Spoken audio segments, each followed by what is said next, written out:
Bhagavad Gīta, 3. nodaļa, karmas joga un sadaļa viedo atbildība.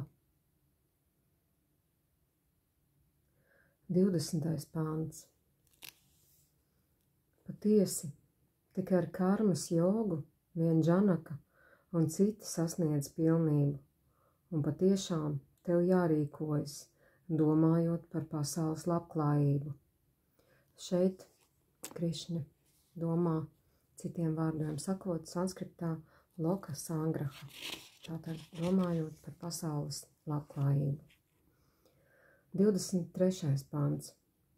Arjuna, tāpat kā nezinātāji rīkojas pieķeroties savai darbībai, tā viedajiem būtu jārīkojas bez mazākās pieķeršanās, domājot tikai par pasaules labklājību. 26. pāns. Viedajiem nevajadzētu traucēt nezinātāju prātus, kuri ir piesaistīti darbībai. Tā vietā veicot sava darbību ar nodošanos, ir jāiedvesmo pārējie rīkoties tāpat. Un tagad Paramahamsas šīs Svami Višvanandas komentārs. Realizējies cilvēks vairs nemeklē personīgo gandarījumu, nav arī pienākumu kaut ko darīt vai nedarīt. Svētajos rakstos ir daudz noteikumu par to, kas ir jādara un kas nav jādara. Vēdas ir pilnas ar šādiem noteikumiem, bet šeit kungs Krišņa saka, ka tas, kurš ir pilnībā nodevies un apzinās, ka vienīgi Dievs, pats kungs Narājana, ir tas, kurš visu dara, tas vairs nav saistīts ar to, kas viņam jādara vai kas nav viņam jādara. Viņš nav piesaistīts savām darbībām, viņš nav atkarīgs no maņām. Arī svētie raksti viņu nekontrolē. Svētie raksti vairs netiek kaut ko darīt vai nedarīt. Viņam nav no kā atteikties un nav jābaidās kļūdīties, kaut ko neizdarot. Kāpēc?